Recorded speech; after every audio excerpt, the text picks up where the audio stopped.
Hello, আসসালামু আলাইকুম। আমি ঢাকা থেকে নাটোর যাচ্ছি। মাঝপথে আমার এক ফ্রেন্ড, তার সাথে দেখা করলাম কাঁচিকাটা। অলমোস্ট 2.5 ঘন্টা লাগছে ঢাকা থেকে এই পর্যন্ত আসতে। তো আমাদের নাটোরের রাস্তা আমি কিছু শেয়ার করব, কিছু রাস্তা এত সুন্দর আর দেখার মতো। আমি আসলে ব্লগিং করতে পারতেছি না, আপনাদেরকে দেখাইতে পারতেছি না, এখান থেকে আমি কিছু অংশ দেখাই। আসুন আমরা তাহলে রাস্তার দিকে যাই।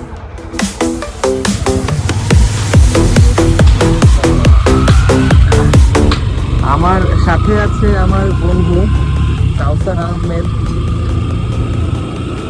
তো ওনার সাথে আমি 2015 সালে ডিপ্লোমা একসাথে করছি কক্সবাজার পলিটেকনিক স্কুল থেকে। তো অর্ধেক সেমিস্টার যাওয়ার পর উনি ঢাকা পলিটেকনিকে ট্রান্সফার নিয়ে চলে আসে। এরপর আর কখনো দেখা হয় নাই দীর্ঘ 8 বছর, তাই না বন্ধু? জি, 8 বছর। 8 বছর পর আজকে তার সাথে দেখা কাঁচিকাটা বাজার। হুট করে মনে হলো হঠাৎ করে বন্ধুর সাথে একটু দেখা করি।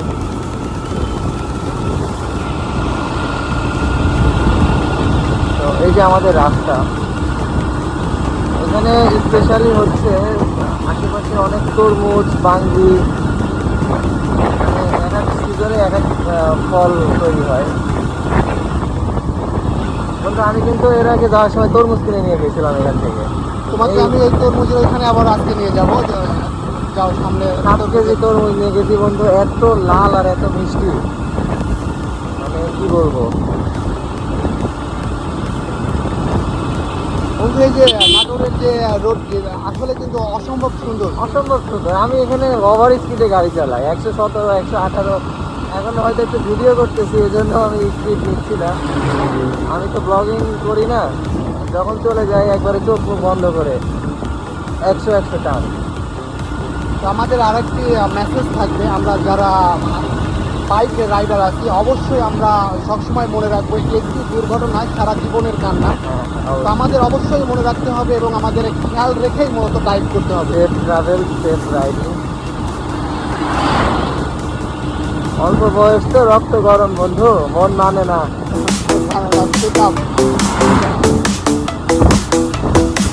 আমার এক্সাম ছিল, এক্সামের কারণে আমি ইয়েতে যাইতে পারি নাই। আজকে সিলেট সম্ভবত আমাদের নাটোর ওয়াইআরসি থেকে একটা ট্যুর ছিল। মানে এই 2-1টা দিনের ব্যবধানে আমি তাদের সাথে ট্যুরটা করতে পারি নাই।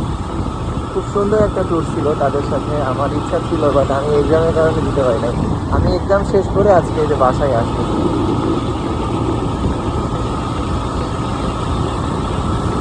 শীতকালে যখন যাই বন্ধু বাইক নিয়ে, রাস্তাটা এত সুন্দর, কুয়াশা হয়ে থাকে চারিদিকে, কুয়াশা মনে হয় যে মাঝখান দিয়ে রাস্তা, পুরো সাজেক ভ্যালি ভিউ।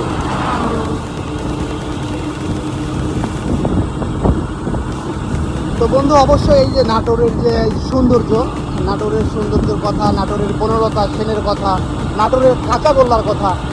আসলে বন্ধু, নাটোরের কাঁচাগোল্লা সম্পর্কে যদি তুমি বলতে, আসলে আমারে দেখলেই তো বলে যাইতে নাটকের কাঁচাগোল্লার কথা বলা লাগবে না, আমারে দেখলেই বলে যাইতে নাটকের আসলে যে তুমি যে নাটোরের কাঁচাগোল্লা,